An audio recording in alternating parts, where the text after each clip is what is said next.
Hi, Namaste. My name is Henry Shadikaya. I come to you today as the director of a nonprofit Canadian organization called Om Illumination. You can find out more information about our nonprofit at omillumination.com. Our website is now promoting a movie about the process of self-inquiry as recommended by Bhagavan Sri Ramana Maharishi as being the best way to realize our divine nature. One of the teachers in this movie is Reinhard Jung. Reinhard started to meditate when he was 18 years old. He became an advanced student and a meditation teacher under the guidance of Maharishi Mahesh Yogi that you see here. And then went on to study various paths of self-realization in the Buddhist traditions such as Theravada, and then the process of Vichara as recommended by Sri Ramana Maharishi. Today I am offering the first part of a long interview that I had with Reinhard. I considered Reinhard to be one of the topmost spiritual teacher when it comes to self-inquiry on the planet right now. And the good news is that you can get in touch with him and he can guide you personally in your own process of self-realization. So if this interview touched your heart, you can get in touch with Reinhard at his website for more information. So thank you, Reinhard, for this interview. Could you explain to our public, how did your spiritual life begin and when? I was fortunate enough to have a good home, parents that were in a good sense religious, and when I was 18 I became introduced to TM. My brother had begun and he had some good effects, so I was interested, and that is when my path began.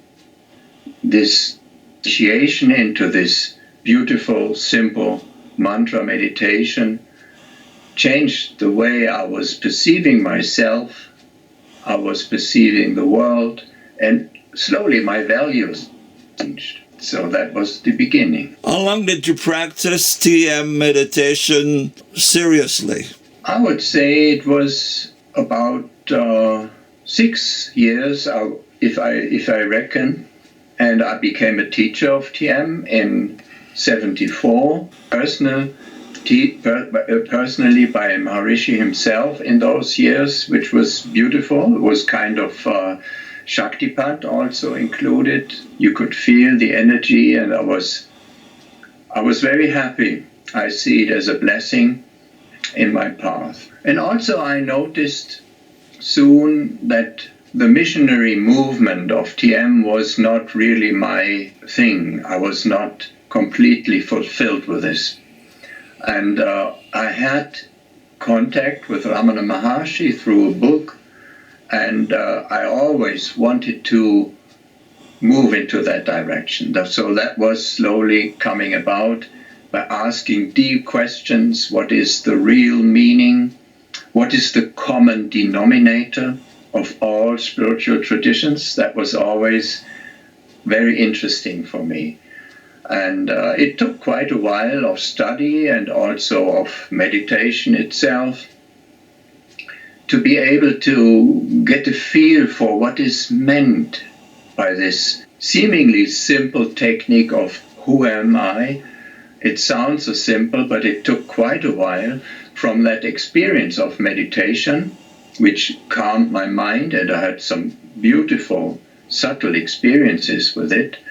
In the first instance, self-inquiry seemed to be an intellectual approach, and I'd get a hand on it. But it came by and by through the study of different religions, because self-inquiry is not restricted, of course, to Ramana. It appears in Buddhism, it appears in Christianity, and if you practice it, you get some inner understanding, I would say.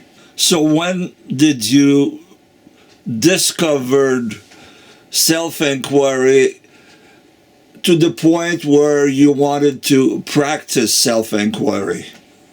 Oh, the longing was there quite early, and it actually was one element that moved me away from the movement of transcendental meditation of Maharishi, which was not so easy because I loved him and I saw my future in the content of this movement, but that was impossible because it got stronger and stronger.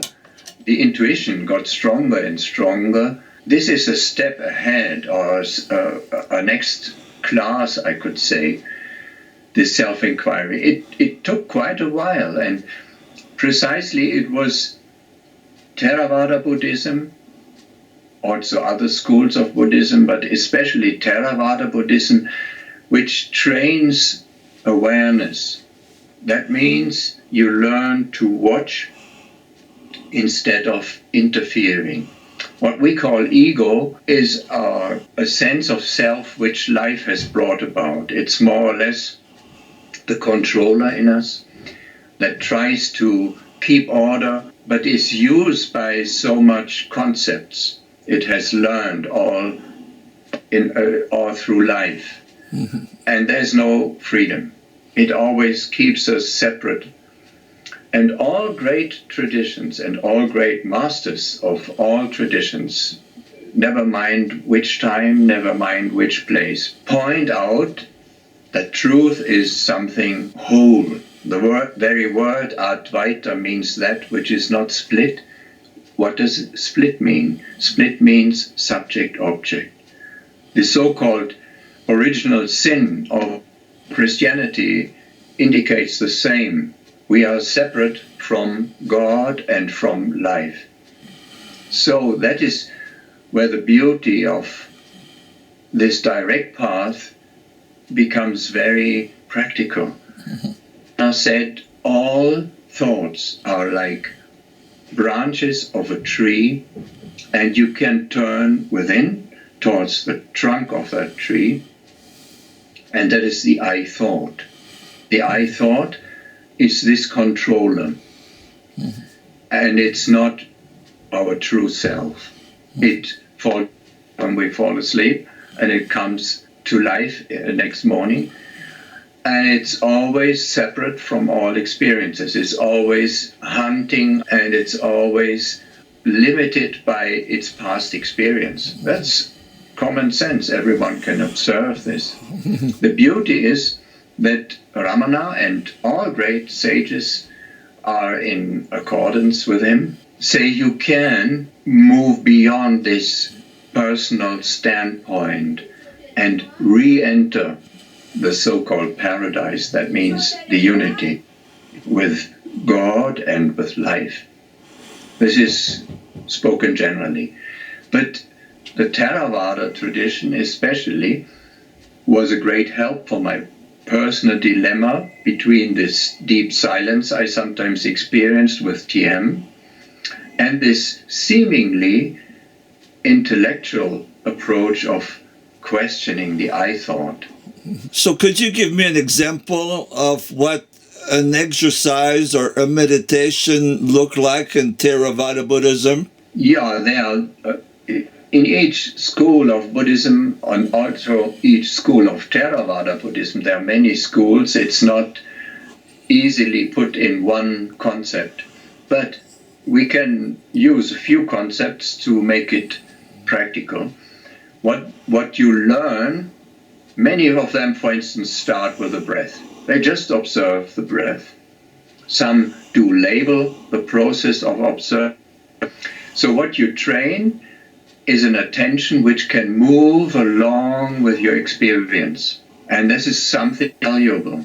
You can remain quiet inside by watching, because truth can only be accessed through attention. Truth is not something we can reach outside, and this is kind of difficult for the way our mind is trained and educated and structured. Christ said, no one comes to the Father, I am the path, and this I am is not Jesus. This is universal. And if we can get into touch with this sense of I, it's the trunk in my example I used before with the tree. That may be not very easy in the beginning, but there is preparation. And in Tiruvannamalai I showed you one way of doing it, and this can be shown practically. There are many helps and many helps for different persons also. It's not just one rigid technique, but if the mind is calm, the very word samadhi we can use as an example. Sama means silence, evenness. D is the intellect, DHI.